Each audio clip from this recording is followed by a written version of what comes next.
범여권에서는요. 이 대표 2심 선고를 앞두고 정치적인 압박을 가하고도 있습니다. 범여권의 이야기 한번 들어보겠습니다.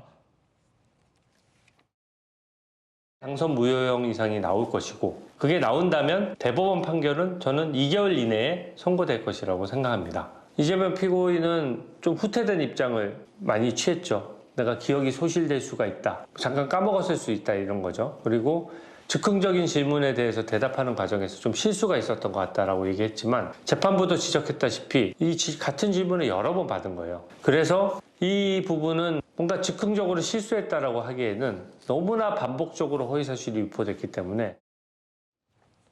주진우 의원의 전망이었고요. 이준석 의원과 조응천 전 의원은 어떤 얘기하고 있을까요? 들어보시죠.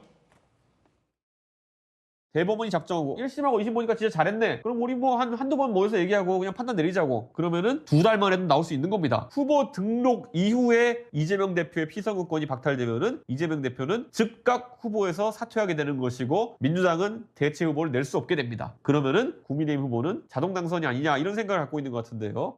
후보 등록했는데 그 이후에 대법원에서 당선 무효형이 선고가 됐다. 그럼 어떻게 되지 아십니까? 후보가 죽어요. 후보 없이 그냥 지나가는 겁니다. 아, 그러면 민주당 입장에서는 후보 없이 이제 대선을 치러야 되는 상황이 극단적인 경우.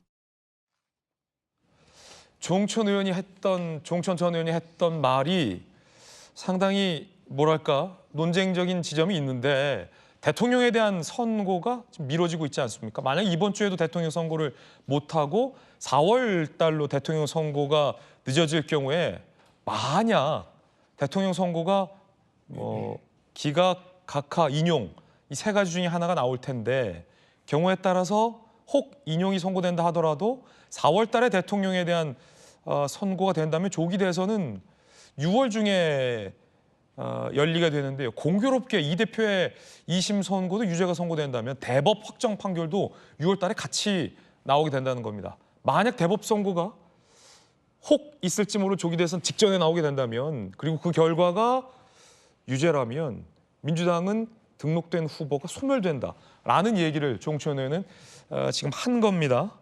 안철수 의원도 이런 얘기했습니다. 들어보시죠. 이재명 대표께 분명히 말씀드립니다. 이제 그만하시고 정계에서 은퇴하십시오. 도대체 무엇을 위해서 대통령이 되려는 것입니까? 이 대표는 이미 전과 사범의 범죄자이며 12개의 범죄 혐의자입니다. 헌법 제21조는 국민의 알 권리를 보장합니다. 12개의 혐의에 대한 법적 판단도 끝나지 않은 상황에서 대선에 출마하는 것은 민주주의의 기본 정신을 정면으로 반하는 것입니다. 그래서 민주당이 또 철수병이 도졌냐며 안철수 의원을 비판했습니다. 정청래 의원, 윤과 단일화한 기여부터 먼저 정계 은퇴하라. 이원혁 부대변인, 습관성 철수병이 또 도졌다. 횡설수설 바라라며 비판했습니다. 그만큼 지금 첨예한 게 이 대표 2심일 텐데 주진우 의원님. 네. 앞서 주 의원님 인터뷰도 우리가 봤고 조응천 전 의원, 이준석 의원 등등의 향후 인대 전국에 대한 발언을 들어봤는데 이 대표 2심이 만약에 이 유죄가 의원직 상실형이 선고된다면 네. 지금 대통령 선거가 지금 미뤄지고 있잖아요. 네네. 경우에 따라선 혹 이 3분의 1 가능성 아니겠습니까? 대통령에 대해서 탄핵이 인용된다 하더라도 조기 대선 전에 이 대표의 대법 선고가 나올 가능성도 있는 거죠. 네. 저는 선고 가능성이 상당히 크다라고 생각합니다. 대법 선고가 먼저 나올 가능성이 크다. 예, 왜 그러냐면요. 법률상 3개월 이내에 재판하도록 되어 있는데 꼭 3개월을 꽉 채우라는 게 아니거든요. 그렇군요. 대통령 탄핵 재판 같은 경우에는 180일 이내로 돼 있지만 더 줄여서 하고 있지 않습니까?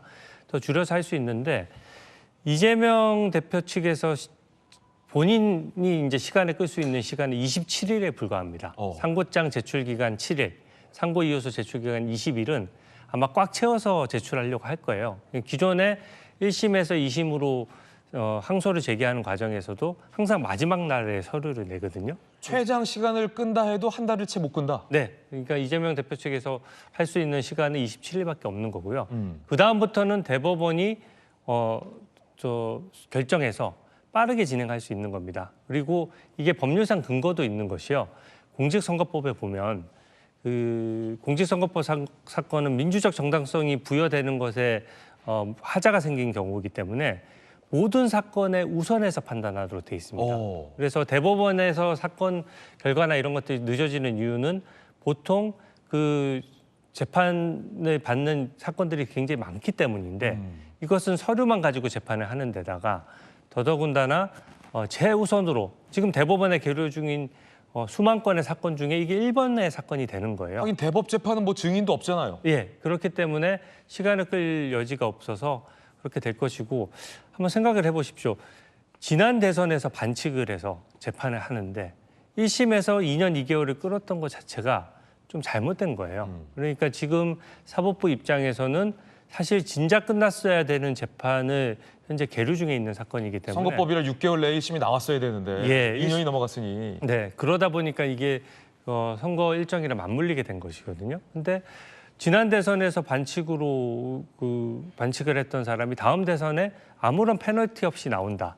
이런 경우에는 헌정사상도 유례가 없고 세계적으로도 유례가 없습니다. 그래서 저는 대법원이 책임감 있게 이 사건은 원칙대로 신속히 재판할 것이라고 생각하고요. 예. 그렇게 되면 지금 묘하게 아까 공교롭다고 말씀하셨는데 이게 만약에 조기 대선이 있게 되면 2개월 뒤에 대선이 열리는 거거든요. 그러니까 지금 현재 최상목 대행까지 막 탄핵하려고 하면서 이재명 대표 측에서 굉장히 무리하는 장면들이 나오는 것이 이제 민주당 내에서도 계산이 있는 거예요. 같은 6월에 나오니까. 네, 같은 6월에 나오는데 그러면 결국은 대법원의 결정권에 달려 있는 거거든요. 예. 네, 그래서 대법원이 만약에 제가 예상한 대로 2개월 내에 결론을 내린다면 법에 부합하는 것이고 또 그걸 2개월 내에 선고했다라고 해서 뭐라고 할 사람이 아무도 없거든요. 뭐라고 할 사람이 아무도 없다. 예, 오히려 누군가는 있지 않을까요? 뭐라고? 이재명 왜 피고인 이렇게 빨리 뭐라고 내냐? 뭐 예. 이렇게 하는 사람이 있을 것 같아요. 그런 사람이 있겠는데요. 예. 원칙적인 처리라 이거죠. 그래서 원칙적인 처리가 되기 때문에 저는 결과적으로 현재 재판관 평의도 다 안 끝난 것 같아요. 대통령 탄핵 재판에 대해서는. 대통령에 대해서. 네, 그러다 보니까 이번 주 금요일도 제일 빨랐을 때 이번 주 금요일이 되는 것이고 다음 주로 넘어갈 가능성도 있습니다. 그렇게 본다면 이재명 대표 측의 대법원 이제 당선 무효형 확정이 더 빨리 될 수 있다. 네, 그렇게 되면 민주당의 셈법이 굉장히 복잡해질 수 있을 겁니다. 시간 싸움이란 말씀이신데 네. 주겸 변호사님 어떻게 보십니까? 당에서는 만약에 대통령 선고 결과가 뭐 기각이나 각하면 볼 거 없이 이 대표의 대법원 사법 시계는 순리대로 가게 될 텐데 만약에 인용이 된다 하더라도 대통령 선고 이번 주에 못하고 4월로 늦어지게 되면 6월이다라는 얘기인데 시간 싸움이네요. 주진우 의원님 말씀하신 뭐라고 할 사람이 전데요. 글쎄요, 뭐 이재명 대표의 선고가 있고 공교롭게 네. 일정이 맞춰 돌아가는 거는 맞지만 뭐 대통령 아직 선고 결정이 안 나온 상태에서 대선 일정까지 어느 정도 가정해 놓고 얘기하기는 어렵지만 가정이 가정이에요. 예, 항소심에서 판단이 나온다고 하더라도 대선 일정이 들어갈 경우에 재판이 진행되어야 되느냐 여기에 대해서는 여러 의견이 있을 수밖에 없습니다. 잠시만요. 이재명 대표가 대통령이 되면 재판은 정지되냐 마느냐의 논란은 있지만 예.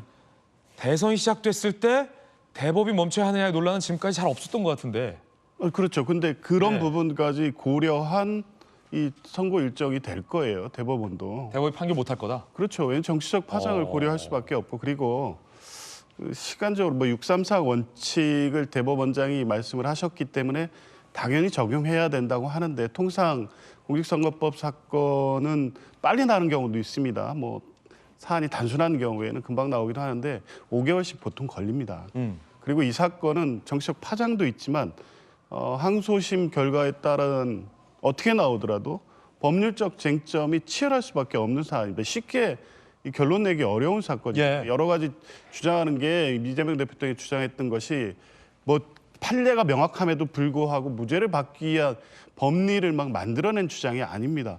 허위사실 공표죄의 유죄 판결을 위해서 그 법령의 취지 해석 그리고 이재명 대표가 한 발언의 내용 이게 250조 1항의 당선 목적 허위사실 공표죄에 위반됐느냐 그게 사실의 적시로 볼 수 있느냐 행위로 볼 수 있느냐 이게 그리고 허위라고 볼 수 있느냐 허위성에 대한 인식이 있느냐 하나하나 따져야 될 법리가 여러 개가 있습니다. 이거 쉽게 선고할 수 있다고 하는 것은 국민의힘 측이 보는 입장인 거고요.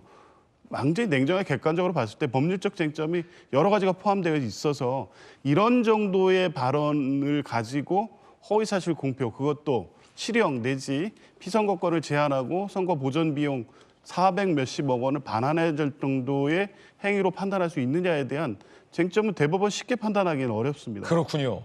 그런 여러 가지를 고려하면 빨리 나야 된다. 뭐 선거 일정 중에라도 이재명 대표에 대한 대법원 선고를 통해서 후보 없는 선거가 될 수도 있고 그렇게 해야 된다는 것은 정치적 주장이지 법률적으로 뭐 쉽게 그렇게 판단되기는 어려울 거고요. 일단 뭐 중요한 것은 이번 주 내로 윤석열 대통령에 대한 선고 일정이 잡힐 것이냐. 네. 그에 따라 여러 가지 해석이 있을 수 있는데 딱 하나만 덧붙이자면 네. 왜 이렇게 이재명 대표의 이 선거 사건 문제를 비롯해서 정치적 공격이 계속되고 있느냐. 만약 국민의힘이 주장하고 안철수 의원도 마찬가지인데요. 이재명 대표에 대해서 피선거권 박탈의 유죄 선고가 되고 윤석열 대통령은 이번 주 선고든 다음 주 선고든 기각이든 각하돼서 돌아오고 만약 그렇게 실제 판단한다면 이재명 대표의 공격에 지금 총력을 쏟을 이유가 없는 거 아닙니까? 재판은 재판대로 지켜보시면 될 일이죠. 그러니까 여러 가지 상황을 볼 때 안 되는 걸 알면서 정치적 주장을 무리하게 하고 있다. 그렇게 해석될 수밖에 없습니다. 그렇군요. 두 가지인데 대통령 선거가 이번 주에 나올까? 대법이 과연 대선 선거 중에 이 대표 선고를 안 할까? 이거잖아요. 헌재가 이번 주에 대통령 선거를 할 수 있을까? 대법이 대선 기간 중에 선거 뭐 이런 거 정치적 고려하지 않고 원칙대로 이 대표에 대한 최종 판결 내릴 수 있을 것인가? 이 두 개 아닙니까? 정법전 어떻게 보십니까? 글쎄요, 대통령 탄핵 선고 이번 주에 만약에 나오면요. 네네. 그거는 기각으로 나올 겁니다. 5대3 아니면 4대4 과반수가 탄핵을 그 인용이라고 생각을 한다고 하더라도 3명의 재판관이 아니라고 하면 기각될 가능성이 높아지니까 그러니까 제가 봤을 때 문영배 재판관이 재판장으로서 소송 지휘권 발동해가지고 이미 결론 난 사안에 대해서도 이제 선고를 질질질 끌지 않을까 그 생각이 들고요. 그다음에 이제 조기현 변호사님 말씀은 만약에 이재명 대표가 단순히 기소가 돼서 1심 재판 중이기만 하면 그렇게 될 가능성이 굉장히 큽니다. 왜냐하면 이재명 대표는 대통령 당선이 유력한 그런 후보 중에 한 명이니까 그러니까 그때는 아마 법원에서 그 중지를 갖다가 할 거고 대법원에서 그런 식으로 가이드할 수도 있지 않을까 그런 생각은 드는데 하지만 이재명 대표는요. 만약에 내일 모레 유죄가 나오면 1심도 유죄가 나오고 항소심도 유죄가 나오는 거 아니겠습니까? 그럼 사실심이 다 끝난다. 사실심 다 끝났어요. 조금 전에 주재훈 의원 뭐라고 말씀하셨습니까? 지난 대선에서 유죄받은 사람이에요. 예컨대 경기도지사 때 유죄다. 뭐 그렇다라고 하면 어느 정도 희석이 될 수 있었는데 바로 직전 대선에서 선거법 위반했다고 해가지고 유죄받은 사람이 이번 대선에서 그럼에도 불구하고 대법원 판결만 남겨놨는데 그런데 그냥 아무런 그로 없이 뭐 출마를 갖다가 하고 대법원은 가만히 있고 그게 가능하겠습니까? 더 중요한 건 뭐냐면 만약에 이재명 대표가 낙선이라도 한다라고 하면 괜찮은데 그런 상황에서 이재명 대표가 당선하게 되면 우리나라 어떤 문제가 벌어지느냐? 진짜 제가 살다 이런 문제 진짜 처음 보는데요. 헌법 84조 문제가 또 드러나게 되는 거예요. 재판 정지 여부. 그러니까 이런 부분들에 대해서 대법원장이 책임지고 이 부분은 할 수밖에 없는 것이 아닌가 그런 생각이 들고요. 예. 그다음에 좀 전에 이제 주진우 의원도 말씀하셨지만 재판이라고 하는 건 약간 올드하고 아날로그적인 그러한 성격이 있기 때문에 절대적인 시간이 필요합니다. 이재명 대표가 시간을 다 쓸 수 있어요. 그 시간 다 쓸 수 있는 게 맥시멈 제가 봐도 한 30일, 한 달 정도 되는데 그렇기 때문에 3월 14일에 인용 선고가 나오는 것이 그게 중요했던 거거든요. 왜냐하면 3월 14일에 윤석열 대통령 파면하는데 이런 선고가 나오면 며칠이 남느냐? 48일이 남습니다. 대선까지. 6월 26일까지가 아니고 대선까지 48일이 남는데 48일에서 30일 빼면 18일 남는데 그 18일 동안에 대법원에서 선고를 할 수 있을까? 제가 봤을 때 어려워 보였거든요. 그런데 지난주 금요일이면 언제입니까? 3월 21일. 며칠이 남냐? 55일. 55일도 30 빼면 25일 남는데 쉽지 않을 것 같은데. 근데 한 주 더 늘어났으니까. 이번 주에 만약에 된다라고 하면 3월 28일인데 63일이에요. 그러면 33일 동안은 충분히 가능하지 않을까? 그다음에 다음 주가 되면요 70일 남게 되거든요. 그러면 30일 기간 이재명 대표 다 쓰라고 해도 40일이 남는데 40일 동안에 그 대법원에서 이 사건 판단 못 하겠습니까? 법리적으로 그냥 하는 건데 대법관들은요 어떤 분이냐면 저 같은 사람하고 달리 눈 감으면 그냥 법전이 잘 있는 그런 분들이란 말이에요. 정법전도 대충 몇 페이지는 전 몰라요. 전 모르니까 들고 다니단 말이죠. 그렇군요. 그런데 그와 같은 대법관님들이 이런 사건 1심에서 유죄 나고 항소심에서 유죄 나와가지고 다반주도 다 있는 사건을 40일이나 끌 수가 있겠는가. 다시 한번 공직선거법 규정 말씀드리면요. 6개월, 3개월 내에 반드시 끝내도록 되어 있는데 어떻게 끝내야 되느냐. 다른 사건보다도 우선해서 끝내야 된다라고 공직선거법에 명문으로 규정되어 있습니다. 알겠습니다. 이제 헌재가 한덕수 대통령 권한대행에 대한 선고를 발표하기까지 약 23분 정도 남았습니다. 23분 뒤 헌재가 한덕수 대통령 권한대행에 대한 탄핵 선고 결과를 발표하기 시작합니다. 저희 도직구쇼에서 가장 발빠르게 전해드리겠습니다.